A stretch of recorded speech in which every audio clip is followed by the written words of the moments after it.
Hello YouTube family, स्वागत है आपका मेरे channel mother and baby care में। तो आज इस वीडियो में मैं आपको बताऊंगी कि जो प्रेगनेंसी का दूसरा महीना होता है, 5 से लेके जो 8 हफ्ते का जो टाइम होता है, इसमें अबॉर्शन क्यों होता है, क्यों मिसकैरेज हो जाता है, किन बातों का आपने ख्याल रखना है और क्या क्या आपने खाना है और कौन कौन सी सावधानियां हैं जो आपने बरतनी है। ये वीडियो में आपको पूरी डिटेल में इसी के बारे में बताऊंगी, ताकि जो आपका प्रेगनेंसी का जो जर्नी है पूरे स्टार्टिंग से लेके 9 मंथ तक आराम से हो सके और आपसे कोई भी गलती ना हो, जिससे आपके बेबी को और आपको नुकसान हो। तो चलिए बिना देरी के स्टार्ट करते हैं इस वीडियो को। सबसे पहले मैं आपको बताऊंगी, जो प्रेगनेंसी का सेकेंड मंथ होता है वो बहुत ही ज्यादा सेंसिटिव होता है, बहुत ही क्रूशियल पीरियड होता है, क्योंकि इस टाइम जो बेबी होता है वो बहुत तेजी से बढ़ रहा होता है, तेजी से ग्रो कर रहा होता है। उसके सारे ऑर्गन्स है वो बन रहे होते हैं और बच्चे की हार्ट रेट जो होती है वो बनना शुरू होती है, धड़कन बनना शुरू होती है। तो इन महीने में बच्चे को बहुत ही ज्यादा ध्यान रखना है, खुद का ऐसा ध्यान रखना है कि आपकी छोटी सी गलती भी आपके बेबी को नुकसान ना दे। तो इस महीने आपने अपनी मेडिसिन से लेकर अपने खाने पीने तक का जो टाइम होता है प्रॉपर आपने रखना है। कोई भी गलती ऐसी नहीं करनी है जिससे आपको प्रॉब्लम हो, आपको बेबी को प्रॉब्लम हो। सबसे पहले मैं आपको बताऊंगी पौष्टिक भोजन और प्रोटीन युक्त भोजन।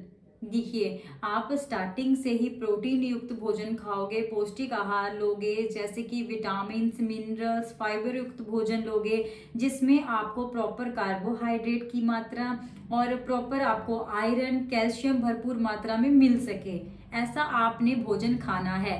क्योंकि इस टाइम आपको कार्बोहाइड्रेट और आपको खास करके कैल्शियम आयरन की बहुत सख्त जरूरत होती है, क्योंकि बच्चा का जो विकास होता है वो खून की कमी से कम होने लग जाता है।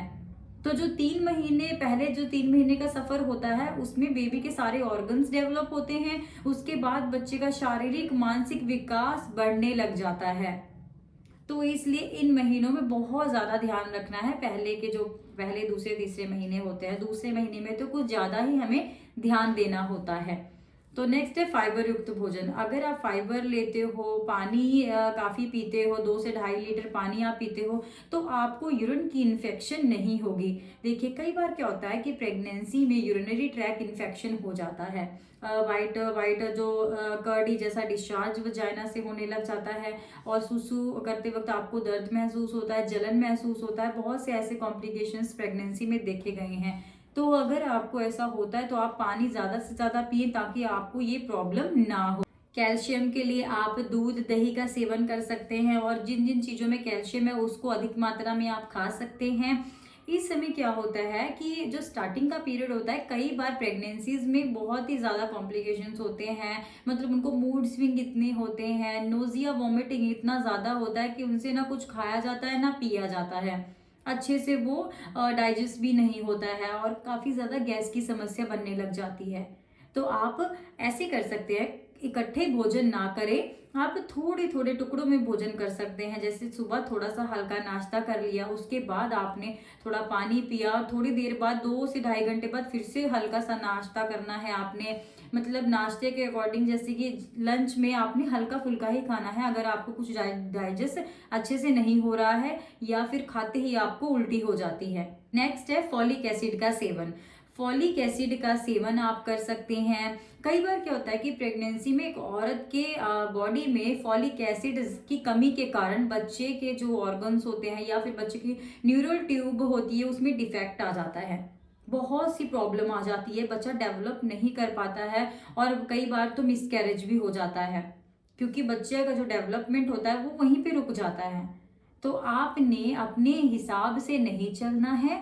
जब भी आपको प्रेगनेंसी का पता चलता है या फिर प्रेगनेंसी का दूसरा महीना शुरू होता है, आपने तुरंत अपने डॉक्टर से सलाह लेनी है और उनसे जरूर मिलना है। वो आपको फॉलिक एसिड सेवन करने के लिए बोलेंगे, टैबलेट देंगे, वो आपने डेली बेसिस पे एक टैबलेट खानी है। क्योंकि अगर आपकी बॉडी में फॉलिक एसिड की कमी भी हो जाती है तो वो टैबलेट आपकी फॉलिक एसिड की कमी को पूरा करेगी।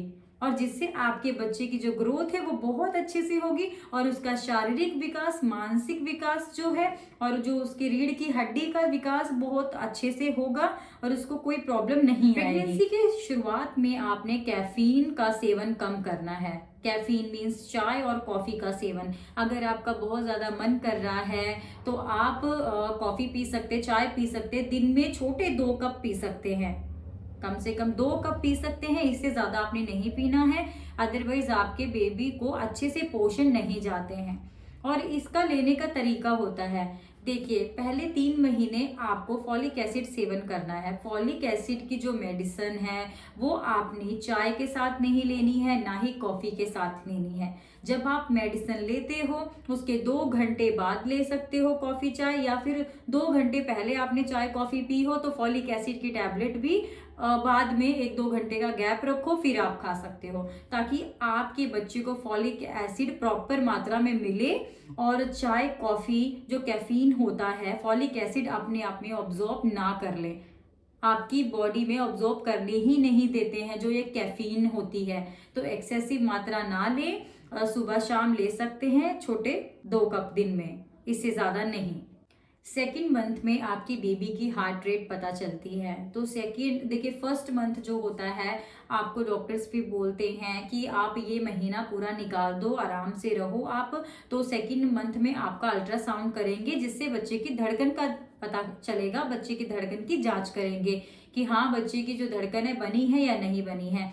तो सेकेंड मंथ को आपने इग्नोर नहीं करना है। ऐसा ना हो आप सोच रहे हो कि 3 महीने कंप्लीट हो जाएं उसके बाद ही मैं जाती हूँ।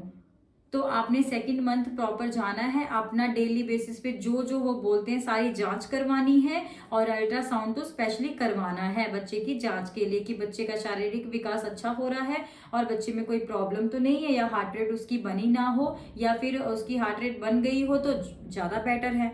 ये सब चीज़ों का आपने ध्यान रखना है। प्रेगनेंसी में आपने किसी भी प्रकार का शराब या फिर आपने धूम्रपान मीन सिगरेट इत्यादि का सेवन नहीं करना है, इससे दूर रहना है आपने, और आपने बॉडी को स्ट्रेस नहीं देना है। जो ये चीज़ें हैं शराब इत्यादि, ये आपके बेबी को नुकसान पहुंचा सकती हैं, आपके शरीर को भी नुकसान पहुंचा सकती हैं। और जो भी मेडिसिन आप खाते हो, कई बार क्या होता है कि प्रेगनेंसी में स्टार्टिंग में हेडेक होना शुरू हो जाता है, बैकएक की समस्या भी बढ़ने लग जाती है धीरे धीरे, कईयों को तो शुरुआत से ही होती है। तो आप सोचते हैं कि हम मेडिसिन खा लेते हैं, पेन किलर खा लेते हैं जिससे मेरे को आराम आ जाएगा। आपको आराम तो होता है बट साथ साथ आप जो भी मेडिसिन आप खाते हो आपके बेबी को भी उसका साइड इफेक्ट होता है। तो कोशिश करें जब भी कोई भी मेडिसिन खाएं बिना डॉक्टर की परमिशन के आप कोई भी मेडिसिन घर पे ना लें। भारी सामान ना उठाएं, सीढ़ियाँ इत्यादि नहीं चढ़ना उतरना ज़्यादा शुरुआत के समय में, और ना ही आपने नीचे एकदम से बैठना है, ना उठना है, ना ही कुछ उठाने के लिए एकदम से ऐसे करके झुकना है। इन सब चीज़ों का आपने ध्यान में रखना है। पर्याप्त मात्रा में आराम करें, खूब सारा पानी पिएं, पानी की कमी शरीर में ना होने दें। और जब भी आप किसी यात्रा पे जाते हैं, कहीं आप लॉन्ग ड्राइव पे या कहीं आउट ऑफ स्टेशन जा रहे हैं, इमरजेंसी है, तो आप अपने डॉक्टर की सलाह से ही जाएं। मोबाइल का कम उपयोग, ज़्यादा देर तक मोबाइल फ़ोन का इस्तेमाल करने से बचें। हालांकि इस पर कोई ठोस प्रमाण नहीं है पर सावधानी अच्छी है। नेक्स्ट है शारीरिक बदलावों पर ध्यान दें। आपके शरीर में बहुत से बदलाव होते हैं जब आपको प्रेगनेंसी कंसीव होता है। आपके हार्मोनल्स में भी उतार चढ़ाव होते हैं। आपके जो एस्ट्रोजन प्रोजेस्टेरोन जो हार्मोन होते हैं वो बढ़ने शुरू हो जाते हैं, क्योंकि ये प्रेगनेंसी में बढ़ते ही हैं और आपके शरीर में इन हार्मोन्स की वजह से मूड स्विंग होते हैं। जी मितलाना और उल्टी आना, या किसी चीज़ को खाने में मन ना लगना, कोई भी स्मेल जो होती है बिल्कुल आपको गंदी स्मेल महसूस होना, या किसी भी चीज़ को आप मतलब जो आपकी फेवरेट चीज़ें होती हैं वो चीज़ें आपको बिल्कुल भी पसंद ना आना, ये नॉर्मल है। प्रेगनेंसी में हर लेडी को ऐसा होता है। प्रेगनेंसी में ब्रेस्ट में भी काफ़ी ज़्यादा बदलाव आते हैं, वो धीरे धीरे बढ़ने लग जाती है, उसमें पेन भी हल्का हल्का रहता है, निपल्स के जो आकार है वो चेंज होने लग जाता है, कलर उसका चेंज होने लग जाता है, धीरे धीरे ये सारे बदलाव आपकी बॉडी में आते हैं सेकंड मंथ में, या फिर इसके आगे आगे जो भी मंथ आते हैं तो वो चेंजेस दिखाई देने लग जाते हैं आपको। ये गुड साइन ऑफ प्रेगनेंसी कहते हैं। गैस और कब्ज की समस्या भी होती है। देखिए, जैसे जैसे आपका जो पेट है वो बढ़ता है, बेबी जब आप कंसीव करते हो तो आपके हार्मोनल्स में बदलाव होता है, और आपके खाने पीने में जो आप कभी कोई चीज खाते हो तो बड़ी जल्दी गैस बन जाती है, और कब्ज की समस्या तो रहती ही रहती है। कई बार तो तीसरे महीने से, दूसरे महीने से शुरू हो जाता है, जब आपको आयरन की टैबलेट और कैल्शियम की टैबलेट स्टार्ट होती है, तब आपको गैस की, कब्ज की समस्या भी शुरू हो जाती है। तब आप फाइबर युक्त भोजन करें, पानी खूब सारा पिए, जिससे आपको कॉन्स्टिपेशन से आराम मिल सकता है। इन्हीं सभी चीजों का ध्यान रख के आप अपनी प्रेगनेंसी को सेव कर सकते हैं। और कुछ नहीं भी समझ में आए आपको तो अपने डॉक्टर से, अपने गायनेकोलॉजिस्ट से पूछ सकते हैं बिना डरे। कब जाएं डॉक्टर के पास? देखिए, आपको कोई ब्लीडिंग होती है, स्पॉटिंग होती है, वाइट डिस्चार्ज एक्सेसिव होता है, पानी की तरह डिस्चार्ज हो रहा है, लोअर एब्डोमेन में एकदम से पेन उठ जाती है, और वो पेन कम होने की बजाय एकदम से तेज होने लग जाती है, आपको वॉमिटिंग रुक ही नहीं रही है, कुछ भी खा रहे हो तुरंत वॉमिटिंग हो रही है, जो पूरा दिन कंटिन्यू वॉमिटिंग ही रह रही है, ये सारे साइन आप में दिखते हैं, नजर आपको आते हैं, अनकंफर्टेबल महसूस कर रहे हो, काफी ज्यादा स्ट्रेस हो रहा है आपकी बॉडी में, तो अपने डॉक्टर से जरूर सलाह लें। आई होप कि आपको ये वीडियो से काफी हेल्प मिली हो। अगर आपको वीडियो अच्छा लगा हो तो वीडियो को शेयर करें, चैनल पे पहली बार आए हैं तो सब्सक्राइब करें। Thank you for watching. मिलते हैं नेक्स्ट वीडियो में।